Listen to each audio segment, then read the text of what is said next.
let's just get started. The IRAQAFELLA Show with special guest Majid Jordan. How you guys doing? Oh, that's great. Doing great, man. So how's it been, man? How, I haven't seen you in like 2 years. I just met you. Yeah. So please say Ashhadu an la ilaha illallah. Okay. One more time. Yeah, so what's been going on, man? It's been a crazy couple of years. You know, humanity has been dealing with madness. Yeah. I saw you pre-pandemic. Yes. And we had we were at a show together, and then we dipped, and then I never saw you again. Yeah. But I kept checking in on you. Yes, likewise. Yeah, I hope you know I look better after, because pandemic went one of two ways for people. It's like you either like you put on 10 kilos or you lost 10 Listen, kilos. I was gonna say you guys got fucking buff, so I'm a bit jealous, but it's okay. You know, I've been laying off the rice and the kebab. Yeah, so what did you guys do like at the top of this when shit hit the fan? What was it like for you guys? We were leaving San Diego. We played a festival. There was like little rumors at that point that something was going on, and it was almost like when we were leaving California, looking down, it was like the world was going through the beginning of the pandemic. Wow. And you were in Canada, like you were based in Canada at the time? We were based in Canada. You know, for our whole careers, we've been based in Canada, more or less, since we met. So went back to Toronto, things closed down, started really focusing on trying to work from home for a little bit, figure it out, work on new music, think about what we want to say, think about the music we wanted to make, and it's been like a year and a half of like working on a great project. Yeah. Sick. Yeah, I mean the crazy thing about the pandemic is when it starts, you're thinking a certain way, and then when you get 6 months into it, you're all, bushy, your hair's all bushy, and you're like, who the fuck am I? And being, Majid Jordan, and having to stop being Majid Jordan for a bit in a public forum. Yeah. What did that do to your relationship to the music? Did it change the way you were creating and what you were saying and what you were feeling? I think definitely, because you want to come back with like a real impact, and people are waiting. The big reason why we make music is because it's self-fulfilling for sure, but there's people that I think we really touch around the world with what we do. So I definitely became more intentional with when I was making music and why I was making music, and allotting time to different areas of my life just outside of music, because there's more to an identity than just, of course, sound to create. Yeah, exactly. Majid, I was talking to you when you were at home working on demos for your new record. I think I played you one of the songs off the album. Yeah, I played you "Sweet." It's the outro to the album. Amazing, great song. Yeah. Which is the album's done now. Album's done. It's out October 22nd. Amazing. This might be post-release. So that's fine. Still, that's great. Even if it isn't, we're letting you know every first. October 22nd. We haven't told anybody that the album's coming out October 10th. We haven't announced anything. Let me tweet that real quick. Yeah. October 22nd is actually my birthday, and the album's called Wildest Dreams. Amazing. And it feels like we're now on the cusp of our wildest dreams. That dream that made me leave home when I was, 17, and still hasn't really fully fulfilled yet. We're still kind of like, is this going to be sustainable? Is it going to be able to grow to the next level? Because that's what we want. We don't want to always just keep doing the same thing over and over again. It's like, can we push the boundaries here? Can we, bring in like more visual elements that we didn't have access to, with like bigger budgets and things like this? So yeah, this is the album where we just kind of went big, and like the sounds are very diverse too. From the outside looking in, always from artists that are in the industry that are signed, especially you guys are signed to a major with one of the biggest players in the music game. Yeah. It's always easy for people to assume that there's no difficulties being a musician. But I know as a musician that there's a lot of questioning who you are, like questioning your identity, but also, like you were saying, your wildest dreams and not achieving them and feeling, managing your expectations around that. Exactly. Can you tell me like the trajectory of your career, has most of it not been plagued with, but had a lot of doubt in the experience? Or I mean, there's been definitely a lot of doubt in my life in general, but I think something that the isolation, like you said, changing your approach, it was kind of like you have to manage your expectations. You have to be realistic with yourselves. The standards that you're setting that are allowing you to be doubtful and unhappy are only real because you're making them so. So I think it's the conversations that Jordan and I have together where the whole picture becomes a little bit more clear, which is why I'm so thankful we get to work together. Because if there is a doubt in my mind, it's like, okay, now I'm going to be intentional with what I'm going to do next. How do we approach it? And he's always been there to kind of be like, okay, listen, this is what I think we should try something like this or this approach. And so, yeah, right now, we're just kind of letting things be as they're meant to be. So yeah, I think that's what we all learn to let go of it. Yeah, let go, definitely. Like, you know, it's funny because I went back home just before I came to do this interview. I was back for like 2 weeks, 3 weeks. I saw Shab Moha, shout out Shab Moha. Shout out Shabab International. Yeah, shout out Shabab International. No doubt, no doubt. Sure. Where are these boys right here? No doubt. Shabab. And yeah, I went back to Bahrain and I was talking with my family, and it's like, it's such a small place. Everybody knows everybody. Like my dad could be driving in the car with me and he'll be like, yeah, so this house, you know, was built here and it's the father and this guy. And then, oh, you know this guy. And so he'll tell me all these stories. So it's like, when you get into this public eye, it's kind of like, I've always been used to that scrutiny, you know, of like small place, judgment, you know, preconceptions, you know, assumptions that are made because people, they know of each other, but they don't really know one another. Yeah, that's interesting. So, like mini fame. Yeah, exactly. It's not really fame. It's just like anything you do that's out of the ordinary immediately becomes notorious. And so I think that also was a shift in my mind where it's like, listen, man, we're going to put out music and we don't care what anybody has to say. Like, I think that's the best zone to be in, by the way. We know what we're doing, man. Yeah, it's like we've been doing this for a long time. And we can experiment and make any kind of sound we want. So why don't we have the right to do that? And outside of music, you were saying that it made you focus on different parts of your life. Obviously, besides hitting the gym, guys, and you hitting boxing bags in music videos, but we'll get into that. Side hustle. What did you guys focus on besides your physical health? Was there anything else that you really wanted to tap into that you didn't have the time to when you were running around? Definitely, yeah. 100%. Yeah, I quit smoking. Quit smoking cigarettes, which was actually kind of a good place to start. You know, it just changed my focus. Amazing. You know, like the relationships in my life, the people in it, my day-to-day routine really just was better for me, and it was better for everybody around me. You know, so you know, we were just having great conversations about who we are and what is really going on in the world aside from a pandemic. You know, how do we tap more into our surroundings and be available, you know, because it's like those type of things really imitate your art.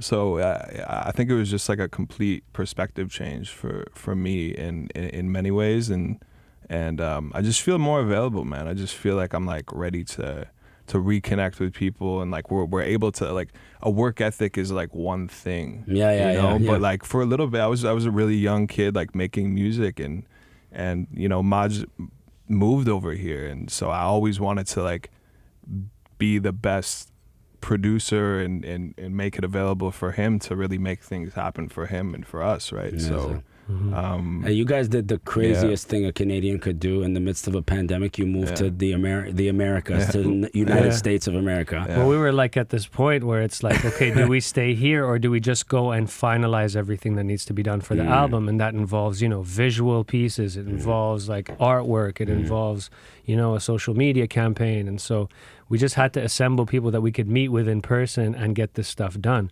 Everything was closed in Toronto. Just logistically, it was impossible. Let me ask you guys one thing about social media.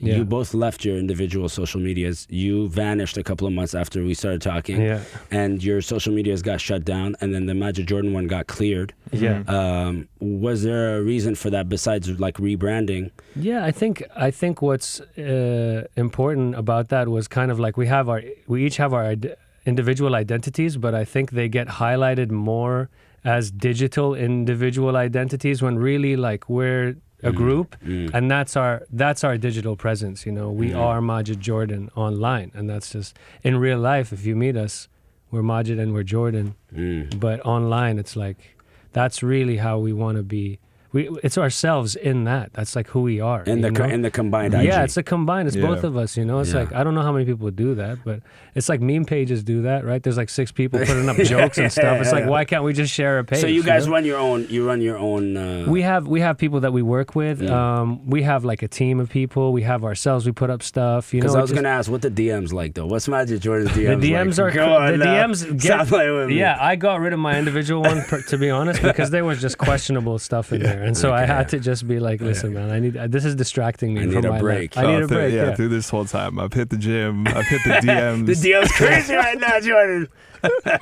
Don't do it. Man. You know, on your first EP, on the After Hours EP, you guys had a song called "The Law Part 1." Yes, and it was political. Yes, and more recently, I've noticed, you know, there's hardly any R&B groups out there or pop groups out there that address political situations directly. They usually do general blanket statements. Yeah. But on both your Twitter and sometimes on your IG page, you've addressed Afghanistan. You signed the Musicians for Palestine letter. Yeah. You spoke about Black Lives Matter when it was happening. You know, obviously I know why that's important as a human being, but why is that important to Majid Jordan? I think, you know, when I was a kid, I always was looking, I guess, for that kind of voice when I was seeing all these people with these platforms. And it's not like, look, we're just 2 people, but if we can raise awareness, I think it's important because a lot of people don't have access to resources where they can represent their own voices. And so we get messages. And if you want to talk about DMs, you know, you could talk about DMs, people being like, yo, please bring awareness to what's happening in, you know, Afghanistan right now. Please bring awareness to what's happening in Iraq right now. And like, we get messages like that, you know, and it's like, the least we can do is just kind of address exactly, you know, how we feel, and like, it's unfair and people need help. The world is in a bad shape. And that's how even with our friends, you know, our friends come from these countries. They are of these backgrounds, you know, like even indigenous rights in Canada, it's a big deal, you know. And there was recently a lot of news found out about the residential schools and things like that. And that's something very close to Jordan's heart because he grew up in Canada his whole life. And he's like, this was never really taught. What's going on? So, yeah, I think it's just about representing a narrative that's been exposed, underrepresented. And I think as Arabs, you know, we are politicized at a very young age when we travel. I think a little too much at home, to be honest. Like, everyone's watching the news. It's kind of like you come over here and you go like, oh my God, you guys are watching Fox News and CNN. But back home, the news channel is like the channel. And it's like, I get it. There's stuff happening. But it's very inflammatory. It's very like the rhetoric can be dangerous. You know, it can put you in a mood that's like of course, mentally it's just aggravating. Of course. So and you know, obviously we have these different experiences where we're from. We have the Khalij experience where there isn't much conflict. There's indirect conflict. Then you have countries like Iraq, Lebanon, Palestine that are going through it constantly. And Jordan, recently you visited the Khalij, whether it be for the GQ shoot but you've been to Bahrain as well.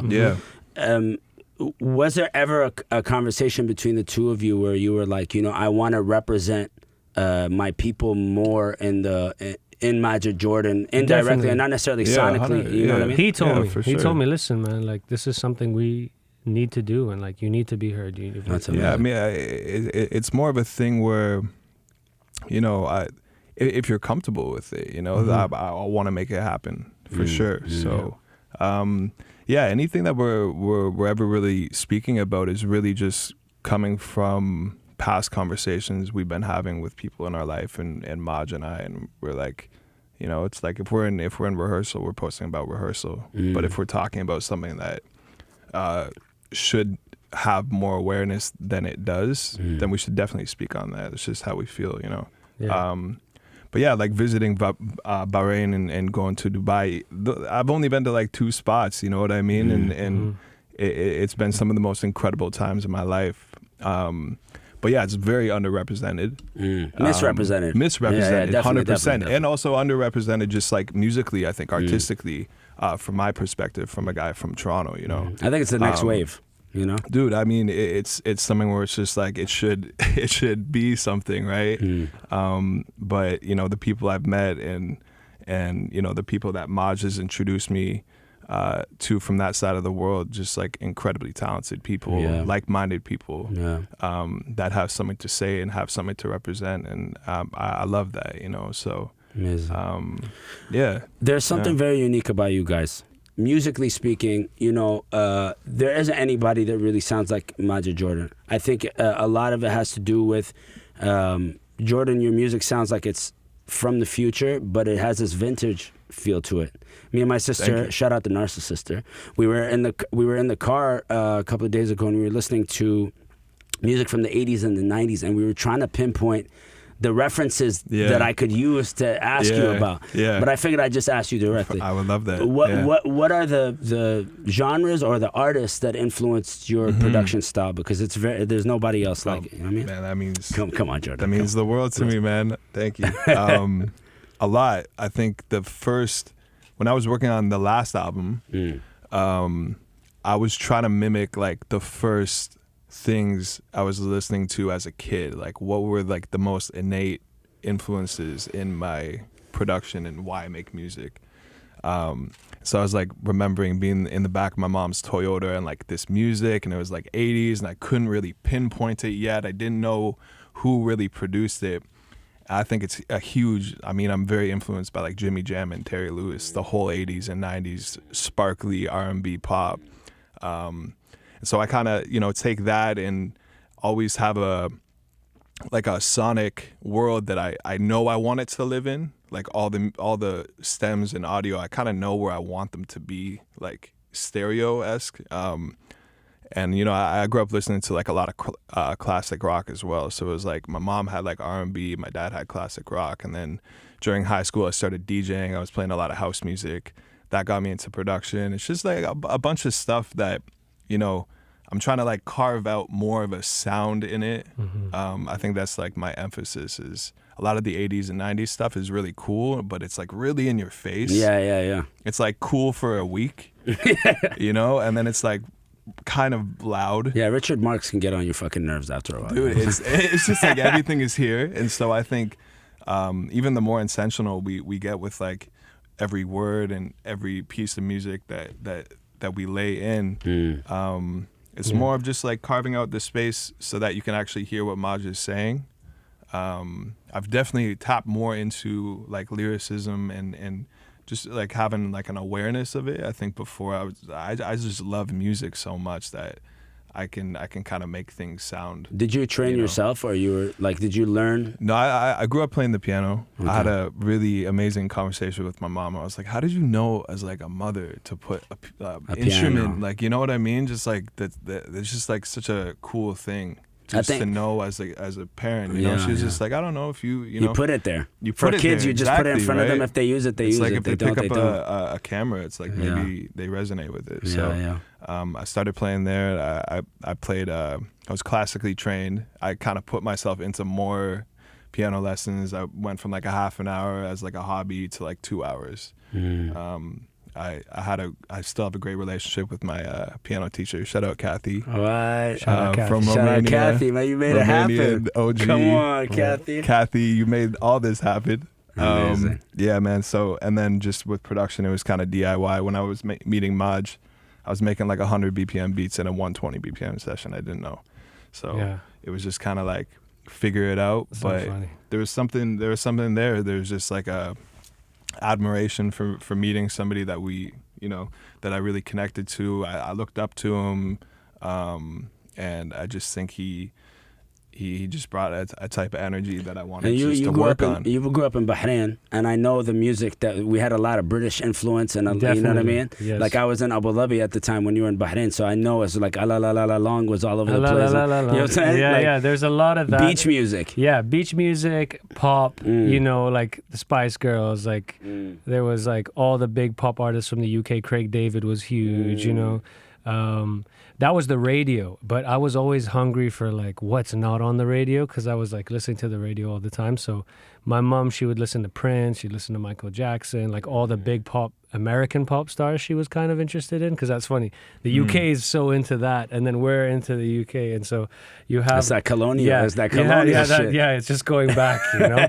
So we listened to that, and then my dad was into like The Clash, Deep Purple. Wow. And your dad's Bahraini? My dad's Bahraini, fully Bahraini, but he just loved that psychedelic, like rock stuff. Yeah, I was going to ask you about your dad, because the story that you share often is how you got the call from 40 off SoundCloud, and your dad told you go back to Toronto after he Googled him. Yeah. And that's not common in our culture for our parents to really embrace this creative side of us, right? My sister says my dad always was a performer that never got the chance to perform. You know, my dad too. He has a great sense of humor. He loves to like be goofy, dance, you know, get the party started. He's a good host.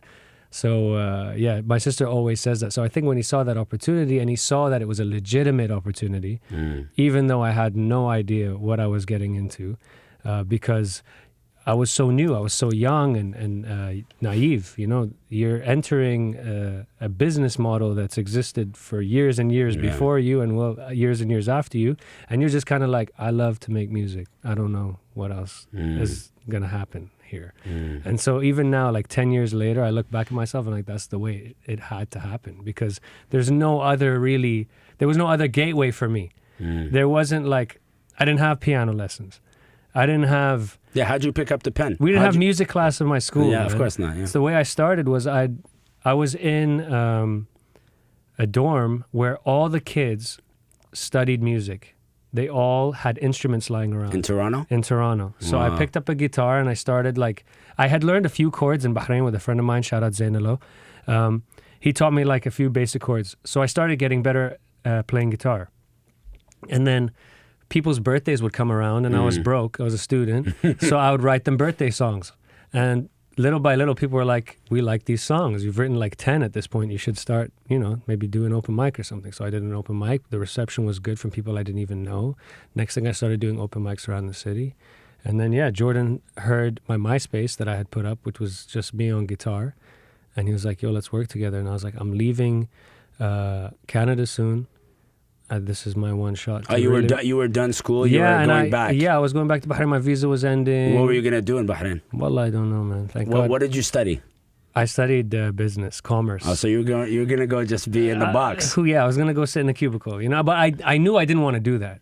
I didn't know what I wanted to study. But you know how it is. It's like you need a degree. Otherwise there's no acceptance, And it's even now with the music. There's like a kind of a resistance with like. Yeah, you're doing music, but like, are you rapping? I don't know. I'm not sure yet. In Bahrain, it's kind of like, it's like this funny zone. But, Do you get recognized when you go back home? Yeah, it depends. Depends where we go. Like, if we go to like the mall area, yeah, we will. If I go to like, I don't know, like the Khabbaz. He's like, Majid, yeah, no one's going to know. But how did you start? How did you find your voice? Because that's not an easy thing to do when you... I think I've always been good at kind of like just voices. Like I can do different accents, I can do different pitches and different kind of characters. So I think I was just doing like different characters when I was singing, depending on the song. If I was writing a funny song for a birthday, I would like make it, more rhythmic and playful. If I was writing a sad song. There was also a time when I was writing in a room which was adjacent to someone else, so I had to sing really soft. So I didn't want to wake him up, because I was just like, I'm thoughtful like that, So I'd sing like really gentle. I'm going to take that section. I'm thoughtful like that. I'm thoughtful like that. So yeah, I guess that's how it unfolded. And then I'm definitely also influenced by all the music. There's like a box in my head that's just got all these things that I'm slowly unraveling, from like the pop stuff that we heard on the radio to like the Michael Jackson to the Sade to the Marvin Gaye, Nina Simone, all these voices in my head that are just slowly coming out. So and I feel like you're speaking to me when you say that. It's so true. It's just like as an artist, you tap in. Oh man, yeah. There's a spirit. There's a spirit space you tap into. There's so much, yeah. And I think it's funny too, because when you're trying to represent something, you're trying to make art. People think there's like a threshold of like, there's like a success threshold, right? And it's almost like completely anti-art because you're trying to formulate something, right? To make money right. It's like when we made the first mixtape, like we didn't really know what we were doing. I think it's probably some of the most impactful music for our careers because it hit the people it needed to hit. Yeah, all that was put into it, right? And so there's a delicate type of threshold that we're kind of learning as like young professionals that are like doing it on like an established high level. There's a kind of a duality there, you know, and I think as you live, you make it like a singular thing where it's effortless.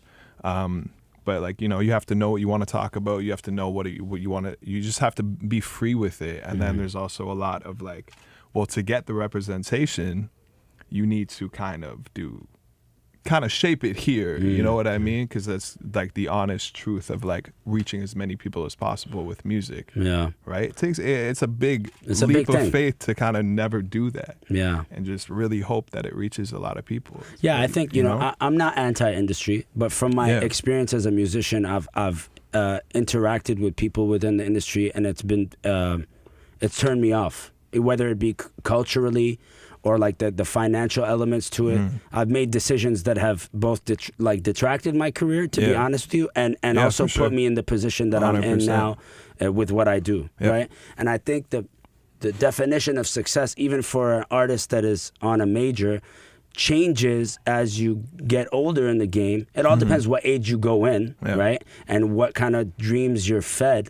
But I think the space you guys are in, the energy that you guys are giving off right now is a very important part of your career, because it's when you let go of the expectations placed upon you is when the biggest things happen to you. 100%. So inshallah khair, as we always say, you know what I'm saying? Man. So, cool. Top 5 producers. Oh man. Just say it. You know this is my favorite game. Just do it. Top 5 producers. Let's go. Man, I gotta say Maj, 40, Jimmy Jam, Terry Lewis, my little sister. Amazing. Yep. What? Top 5 singers. Top 5 singers. Marvin Gaye, Nina Simone, Alexander O'Neill. So many. Yeah, oh my there's God. so many. Michael Jackson, Prince. I almost, you know what? But there's more. There's more. Yeah, there's so many. That's the 5. Yeah. So Majid Jordan. Michael Jordan or Magic Johnson? Michael Jordan. Michael Jordan. Okay. Yeah. Favorite album during quarantine? Oh man.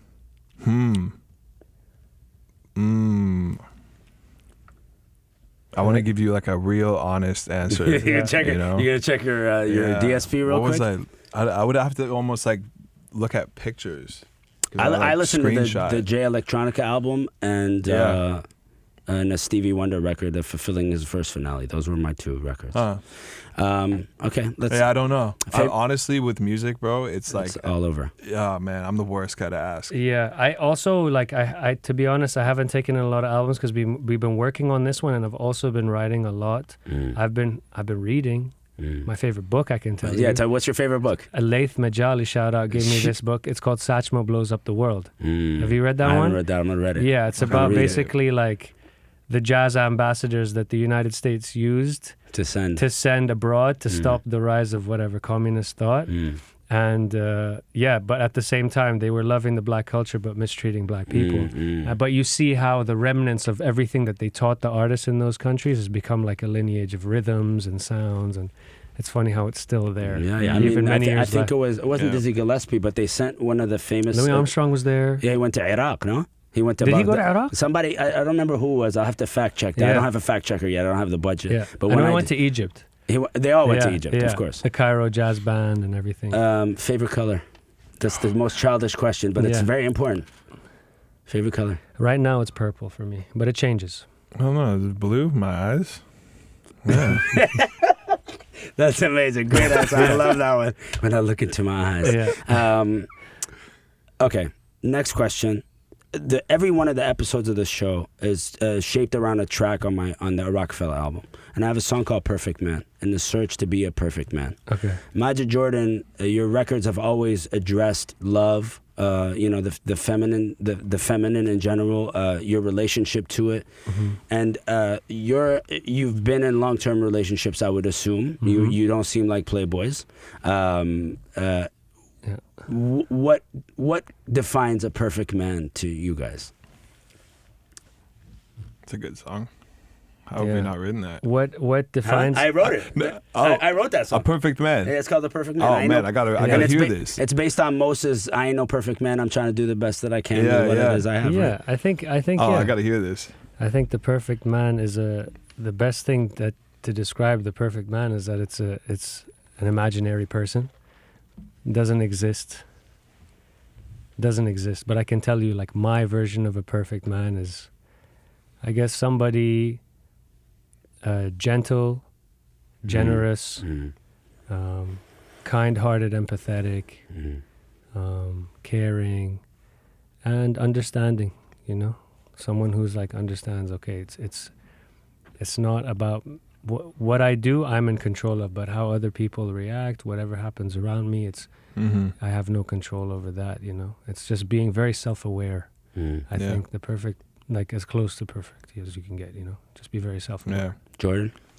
Perfect man, to me, building on what Maj is saying, because it's very true, I would say, just like learning how to really speak in a language of love to yourself and to other people, and take the imperfections for what they are, and don't take it too seriously. Also, someone you gotta have a sense of humor. You gotta be funny. You gotta be funny, or be able to laugh. You know, like sometimes things are just ridiculous, and you're just like, you just got to see it through, my boy. Yeah, I mean, relationships can get heavy. Especially when you're in them for a while and you get in loops. It's hard to break those loops with the person that you love, and you love them, but it becomes like a communication. For sure, I think communication in general, is something I have to work on. I grew up, and it's like very it's like a respect thing. You don't talk about certain things. You have to be very polite. It's like, mujamalat and things like that, and everything in its place, and we'll address it when it needs to be addressed. And so a lot of things go unsaid, a lot of things go unspoken. You think you carried that into relationships? Yeah, I think, in kind of everyday regular relationships, I'm like, okay, you know what? I'm not going to ask this person that, I'm working with, yo, listen, we need to address this right now because, I want to this is not the time, and we didn't have lunch yet. And it's like, no, man, these are things that some things are good, some things are just kind of a waste of your time, and it's like there's no reason to continue doing that. That's something I learned. It's like, just say how you feel, be very honest, and because the more you hold it in, the more tense it becomes, and you can have an outburst. So I don't want to be that person. There was a time when I had a very short fuse, and it was kind of everything was bugging me, and I think it was coming from just being unable to express who I was, which I think is very important. Have you broken that? You feel like you've broken that? I've been working on it, I don't really lose my cool or anything. I'm not like a hothead or anything, but there's just, I think in a breath you can just take a lot of time and say the way it's meant to be said, logical, as much as possible. I think as men, generally, we're represented as brutish at the front with our reactions and where we come from, and I think it's not easy being a man either, and being like a perfect man, and the attempts to undo old habits as we grow older, especially when you're in the public eye. I think that's what it is. It's undoing old habits that are detrimental to you and others around you. I think 100%. that's what it's striving for. It's an aspiration, right? You're never going to get there, but it's just like the commitment to getting somewhere beyond where you are, performing to the best of your ability right now. And with everything that right now, you have a choice to make. You can either make the good one, or you can make one that's going to harm you. So that music is like that for us. 100%. I was going to say, do you treat your music like a significant other? Music, 100%. music is about performing to the best of your ability. You know, it's not about like you said, expectations and this, I want to be number this and have like 20 of these. And no, it's like right now, there's this idea. I know how I want to get it out. I know how I feel.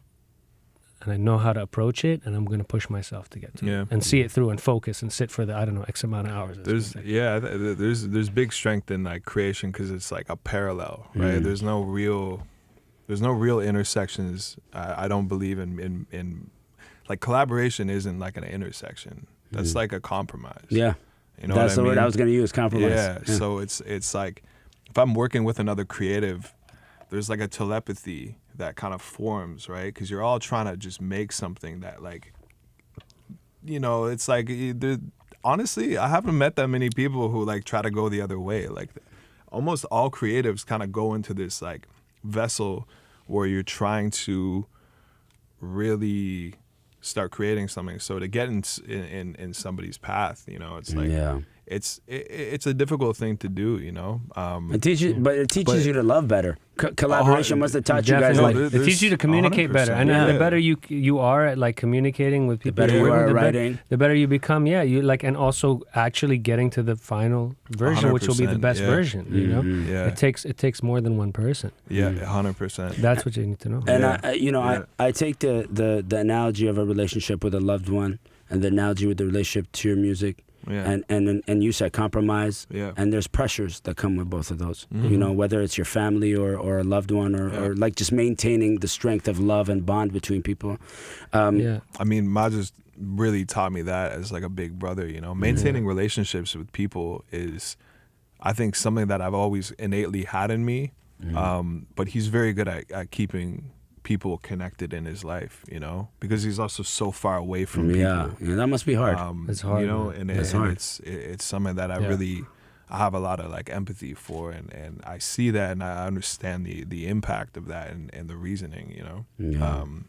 Where I'm kind of just a little more, I'm just in my life, because I'm like an hour away from where I grew up, like a plane, right? I'm always kind of just there.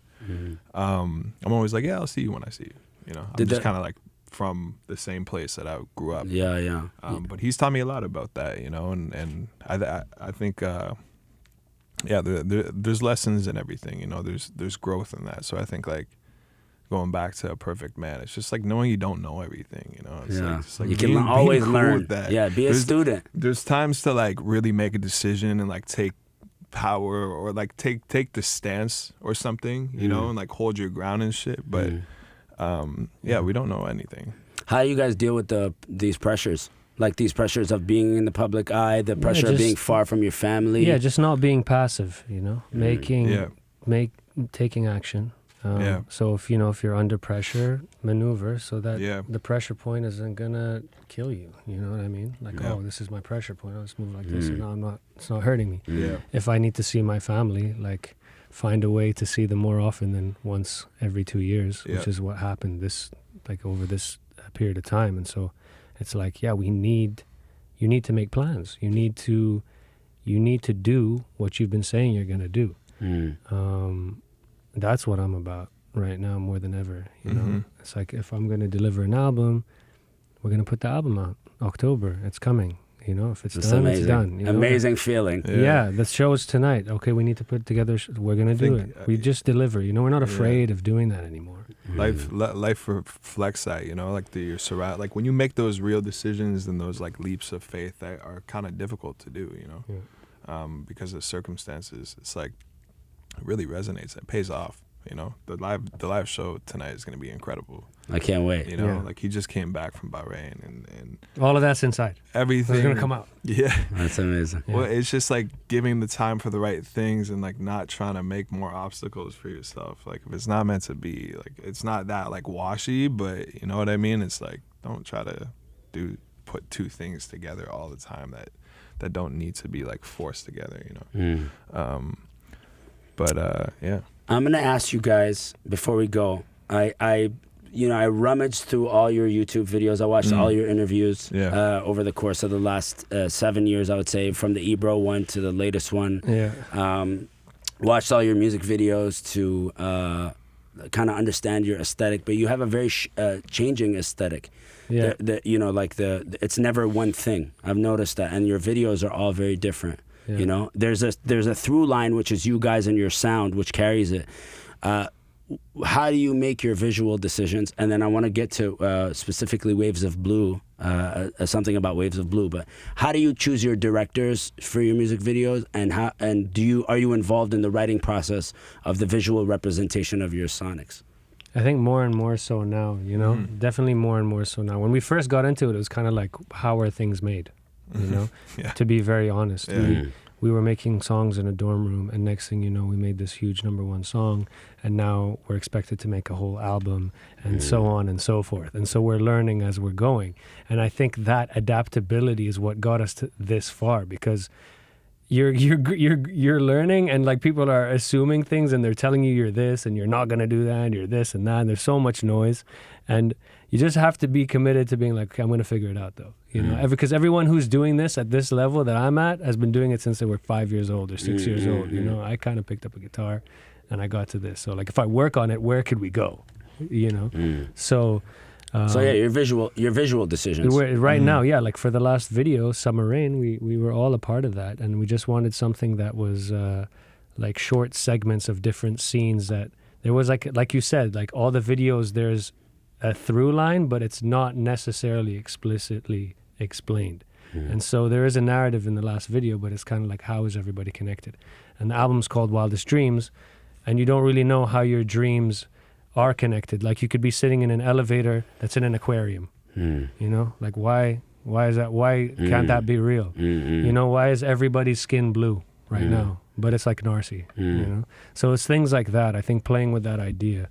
Of like surrealism. Yeah, surreal, absurd, a little bit ridiculous, because everything that we're doing, it's like a game. Like if you approach it like that, it's just having fun at this point, you know? So that's really what it is. I think as the videos are going to progress too, we're going to have more fun creating them and working with people, because that's how it should be. I think it really kicked off when we did like Her, which we were really involved in that kind of video, and we realized, okay, how far we could push something. And then we made another video called Gave Your Love Away. That was amazing. I love that video. Yeah, and I think like in that world, like playing different characters, acting, yeah, it's really fun. So yeah, I think there's so much you could do with visuals, right? Like it adds a whole different element to your music. So it's a difficult part of it too. Yeah, like with a song like Gave Your Love Away, you kind of want people to feel good. So the visual was kind of starting there. Like, okay, we want to kind of just express that we're like making a song that is reminiscent of a time, an era of music. Yeah, when people used to sing on a karaoke machine in their house. You know what I mean? You know, but there's also times where, and I think we're going to explore this more, where we're able to, you know, be more punk with the approach. Sick. And just kind of DIY it. Maybe, like maybe the music is saying a lot. Maybe the visuals should kind of be a little lighter. You know, maybe vice versa. So, we've definitely been more involved with every aspect, every facet of Majid Jordan, just as kind of like a whole entity of what we want it to look like, sound like, feel like, everything. Music. But also at the same time, there's more people involved, you know? Yeah, so it's kind of like there's a bigger team. Yeah, the bigger something gets, the more people need to be a part of it. It's just like it's just growing and growing and going globally, and like, okay, someone's representing you in Ireland or something, you know? And it's like someone's here, and it's like, how do we get everybody on the same page? And so you've been collaborating with more Arab creatives. Like Sheb Mohan Chindi when they did your GQ. Yeah, like that was so, like we want to, that's like something, the next step I want to move towards is like, we're doing a promo tour this November in North America, but I want to do a promo tour in the Middle East. Like hit Cairo, hit Tunis, hit Morocco, you know? So all these places, like that's the next step for me, and working with people from over there. Amazing. Because just once they get exposed to the art and like the way things move and function, they have everything that it takes already. You know, it's just like we did when we were thrown into the thing. It was kind of like I was talking to Noah about this, about building infrastructures for youth back home, you know, and I think you're a great example for them to see that it's possible without having to sacrifice, your identity. Yeah, Even if sure. that identity was confusing for you during the process, I think that confusion is something we all share. That's a part of the identity. I think that's why we make the art we make, because it's kind of like we're figuring it out. You know what I mean? So finally, I want to end it on a light note. So I went through the comments on YouTube, and your most liked comment is Majid's new, and this is on Waves of Blue. Okay. And it says, Majid's new look is full-on Puerto Rican coke dealer with a heart of gold who teaches salsa on Tuesdays because that's his passion. And I think really that has to do with your fanita in the video, which is incredible. The yellow. The yellow tank top is definitely a statement piece.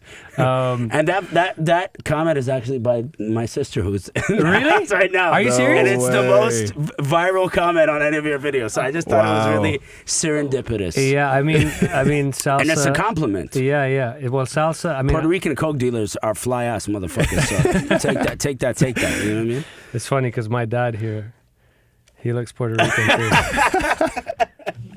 That's amazing. We do kind of. We're islands. We're an island too. You know? So you got the vibe, bro. We got the vibes. We're slow paced, easygoing. You know, there's no rush. See you tomorrow, inshallah. But now is the time for. Let's do it, you know. It's the vision, man. Wildest Dreams. Majid Jordan. Yeah. God bless you guys.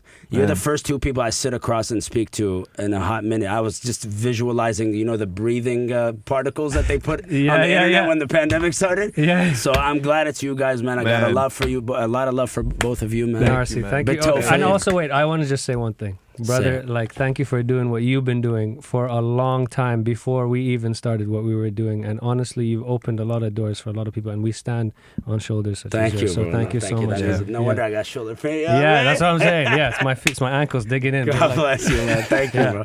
So, love, brother. It's the IRAQAFELLA show, man. Peace. I ain't no perfect man. I'm trying to do the best that I can with what it is I have. I ain't no perfect man. I'm trying to do the best that I can with what it is I have.